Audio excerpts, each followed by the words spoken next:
Assalamualaikum warahmatullahi wabarakatuh. Ketemu lagi dengan saya Pak Wahyu Triambodo dalam pembelajaran daring matematika kelas 11. Di video kali ini saya akan menjelaskan mengenai aplikasi turunan dalam menentukan kecepatan dan percepatan. Dimana selengkapnya silahkan kalian simak dan saksikan video berikut ini. Baik, untuk aplikasi turunan dalam menentukan kecepatan dan percepatan, yaitu pertama pasti yang diketahui adalah persamaan jarak atau ST-nya. Ya. S itu jarak, kemudian kecepatan disimbolkan dengan V dan percepatan itu disimbolkan dengan A.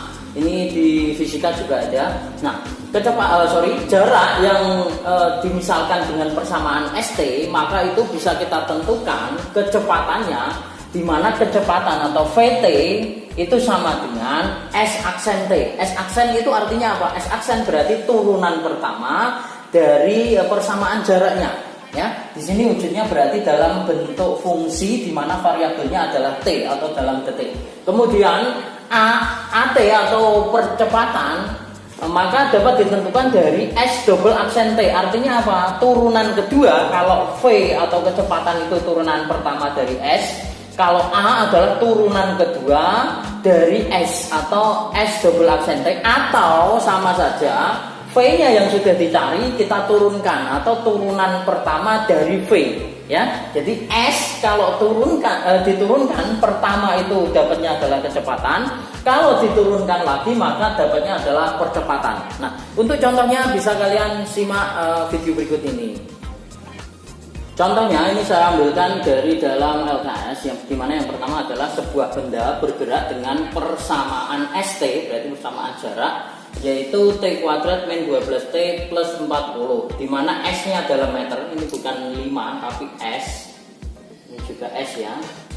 ST itu adalah persamaan jaraknya, kemudian T nya dalam detik.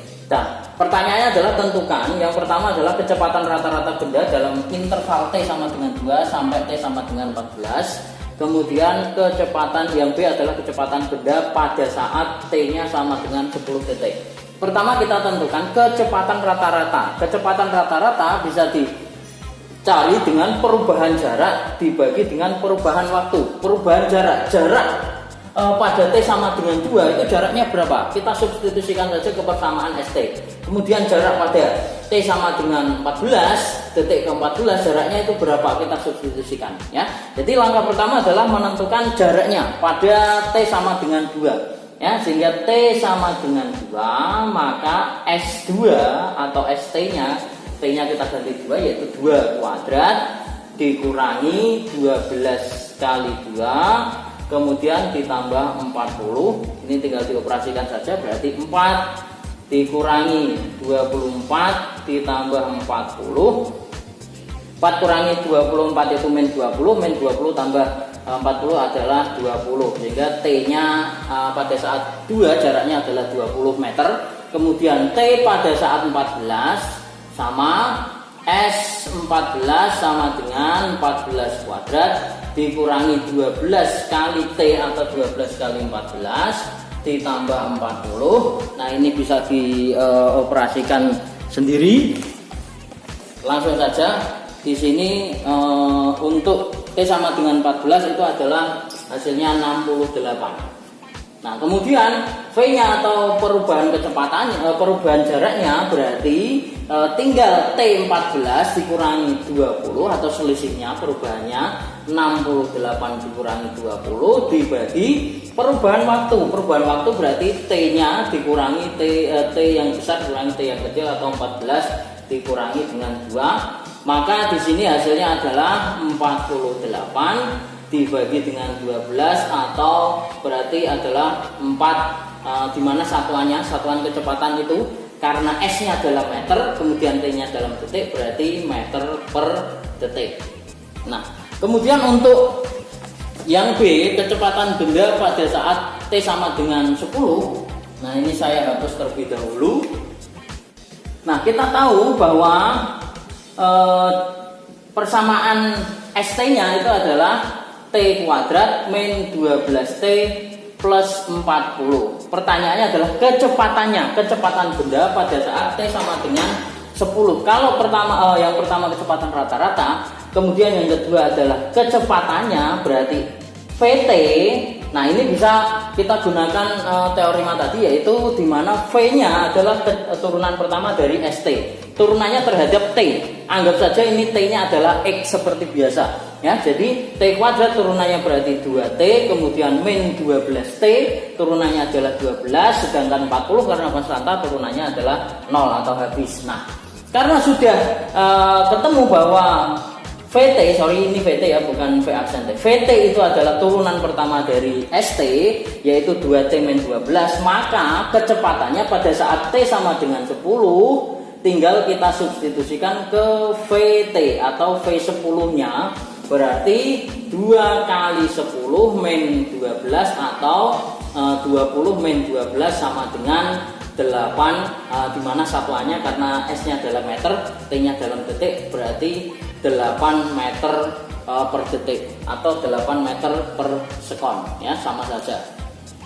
Contoh yang kedua, ini saya ambilkan dari contoh latihan soal pada LKS, cuma angkanya saya ganti, yaitu sebuah partikel bergerak dengan persamaan jarak, yaitu ST sama dengan T pangkat 3 min 2T kuadrat plus T plus 2. Nah, tentukan pertanyaan yang pertama adalah kecepatan dan percepatan sebagai sebuah fungsi waktu. Ini berarti turunannya dalam bentuk fungsi saja. Kemudian yang B adalah menentukan T jika kecepatan partikelnya sama dengan 0. Dan yang ketiga atau yang C, pada interval mana kecepatan partikelnya negatif dan positif, ya.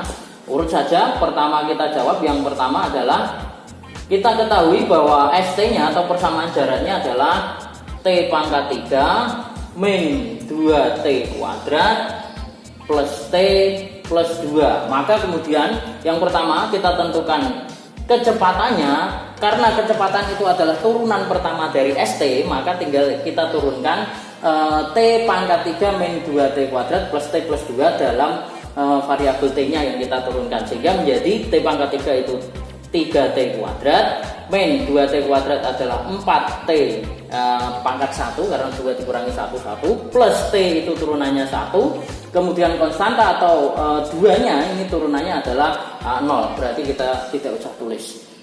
Kemudian yang selanjutnya adalah AT atau percepatannya, karena dalam fungsi waktu saja berarti jawabannya sudah sampai situ saja. Nah, kemudian untuk percepatannya kita turunkan dari VT-nya, ya, atau turunan kedua dari ST.